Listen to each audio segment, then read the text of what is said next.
Bismillahirrahmanirrahim. Assalamu alaikum ji. Welcome to another video. I hope you are doing well. So new teaching jobs lectures के लिए announce कर दी गई हैं. आज की इस वीडियो में इस हवाले से कंप्लीट डिटेल्स आपसे शेयर करूंगा और ये जॉब्स जो हैं वो आपकी गवर्नमेंट कॉलेज के अंदर होंगी. सो मेक श्योर करना है आपने वीडियो को कंप्लीट देखना है. सबसे पहले मैं आपसे इसकी एडवर्टाइजमेंट डायरेक्टली शेयर कर देता हूँ. ओके जी, ये एडवर्टाइजमेंट जो है वो आपके सामने आ गई है. इसमें सब्जेक्ट भी आप देख लें. तमाम सब्जेक्ट्स हैं: Arabic, bio, chemistry, civics, computer science, commerce, economics, English, geo, history, Islamic studies, mathematics, physical education.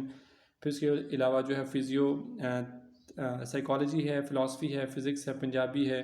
तो ये तमाम सब्जेक्ट्स की यहाँ पर स्टैटिस्टिक्स है, उर्दू है, पोजीशंस अनाउंस हुई हैं. सो आपने मेक श्योर करना है कब इसमें जो है वो लाजमी अप्लाई करना है.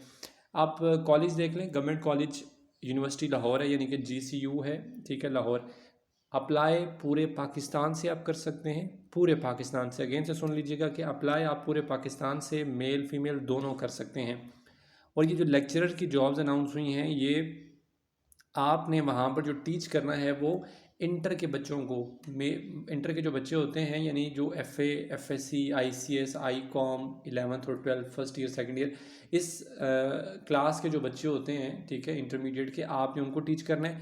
तो मेक श्योर करना है आपने इसमें ज़रूर अप्लाई कर लेना है, ठीक है. ओके.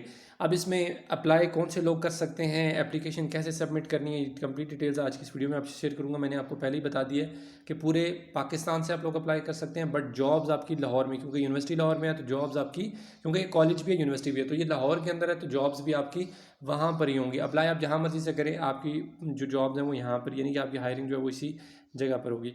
अच्छा, उसके अलावा यहाँ पर दो पोजीशन है. एक विजिटिंग फैकल्टी है, जिन्होंने इंटरमीडिएट के जो बच्चे हैं उनको पढ़ाना है, ये उनकी है, और सब्जेक्ट इनके लिए भी वही हैं. और सेकेंडली जो सीनियर विजिटिंग फैकल्टी है, उनके लिए भी सब्जेक्ट्स सेम है, ठीक है.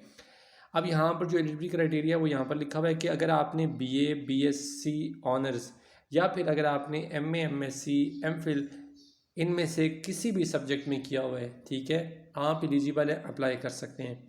सेकंड यहाँ पर चीज़ लिखी हुई है वो ये है कि टीचिंग एक्सपीरियंस अगर आपके पास किसी गवर्नमेंट सेक्टर का होगा तो आपको प्रेफर किया जाएगा, नहीं है तो कोई इशू नहीं है. इवन कि किसी प्राइवेट कॉलेज स्कूल का भी एक्सपीरियंस है तो यू आर एलिजिबल, अप्लाई कर सकते हो, ठीक है. तो मेक श्योर करना है आपने अप्लाई. सेकेंडली एक और चीज़ बताता चलूँ, मोस्टली वीडियोज़ में मैं ये बात बोलता हूँ कि आपके पास अगर एक्सपीरियंस नहीं है तो भी आप अप्लाई कर लें, ठीक है. बट वो उन वीडियोज़ में बोलता हूँ जहाँ पर आपने जो चालान है वो सबमिट ना करवाना हो, ठीक है, जिसमें होता है ना किसी किस्म का आपने वो चालान जमा करवाना होता है, कोई 500-1000 रुपये का ड्राफ्ट जमा करवाना होता है. तो वो जिनमें नहीं जमा करवाना होता तो मैं आपको बोल देता हूँ कि यार अगर एक्सपीरियंस कम भी है तो अप्लाई कर लो, कोई बात नहीं. बट जहाँ पर चालान जमा करवाना हो वहाँ पर मैं कहता हूँ कि अगर आप क्राइटेरिया के अंदर फॉल कर रहे हैं तो अप्लाई करें, अदरवाइज़ नहीं करें, क्योंकि वो आपके 500 रुपये भी ज़ाया हो जाएंगे या 1000 रुपये जो भी चालान होता है, ठीक है. तो यहाँ पर भी सेम कंडीशन में आपको वही बता रहा हूँ. अच्छा, उसके अलावा सीनियर जो विजिटिंग फैकल्टी है उसमें MA, MSc, MPhil अगर आपने किया हुआ है with at least 30 years of teaching experience. अब ये उन लोगों के लिए जो सीनियर विजिटिंग फैकल्टी के लिए अप्लाई करेंगे, ठीक है. यानी कि इन्होंने जो ग्रेजुएशन के बच्चे हैं, यानी BA, BSc के या BS या मास्टर्स के जो बच्चे हैं उनको इन्होंने जो है वो टीच करना होगा. तो इसके लिए इनका जो एक्सपीरियंस है वो 30 ईयर्स का जो है वो इनको रिक्वायर्ड है. और PhD अगर की हुई है तो साथ में 5 साल का एक्सपीरियंस रिक्वायर्ड है. ये उन लोगों के लिए जो सीनियर विजिटिंग फैकल्टी है. बट जो लोग जस्ट जो विजिटिंग टीचर्स के लिए अप्लाई करेंगे, जिन्होंने इंटरमीडिएट के बच्चों को पढ़ाना है, वो ऊपर मैंने आपसे ऑलरेडी शेयर कर दिया. उसमें अगर आपके पास किसी गवर्नमेंट लेवल का एक्सपीरियंस होगा तो प्रेफर किया जाएगा, नहीं है तो कोई बात नहीं, आप फिर भी अप्लाई कर सकते हैं. ओके जी. अब नीचे आ जाते हैं, इसमें अप्लाई आपने कैसे करना है. यहाँ पर गाइडलाइंस लिखी हुई हैं कि application form may be downloaded from the website. ये इनकी अपनी ऑफिशियल वेबसाइट दी हुई है, gcu.edu.pk/jobs.php. तो इस वेबसाइट को विजिट करते हुए आप जो फॉर्म है वो डाउनलोड करके उसको प्रिंट कर लें, ठीक है, फिल करें.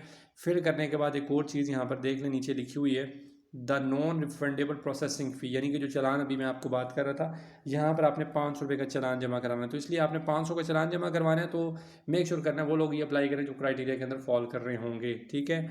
थर्ड नंबर पे लिखा हुआ है the processing fee shall be submitted. HBL bank में भी जमा करवा सकते हैं, GCU ब्रांच थ्रू चालान.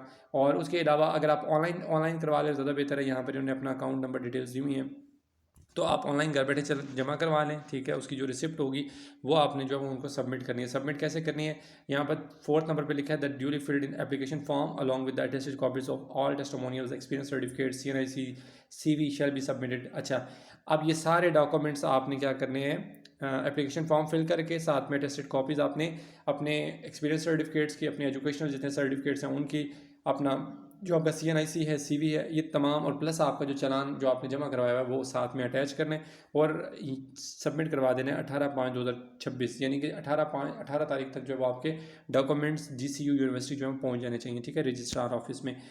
और उसके अलावा अगर आप CV, अगर आपके पास प्रोफेशनल है, क्योंकि CV सबसे टॉप के ऊपर होती है, याद रखिएगा, ठीक है, तो वेल एंड गुड, अदरवाइज़ नहीं है तो आप वो हमारे थ्रू भी बनवा सकते हैं। उसके अलावा नीचे आ जाते हैं, इनकम्प्लीट अगर एप्लीकेशन फॉर्म होगा तो आपको कंसिडर नहीं किया जाएगा।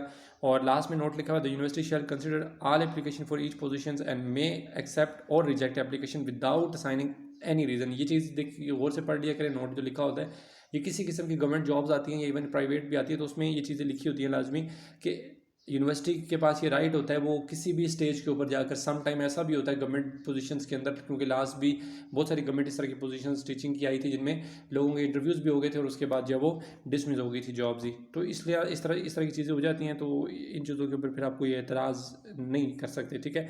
और फर्दर अगर किसी किस्म का क्वेश्चन हो आप मुझसे भी कमेंट बॉक्स में पूछ सकते हैं या फिर इनसे भी कॉन्टैक्ट कर सकते हैं। यहाँ पर ऑफिशियल इनके कॉन्टैक्ट नंबर्स भी दिए हुए हैं और ईमेल एड्रेसेस भी दिए हुए हैं, ठीक है।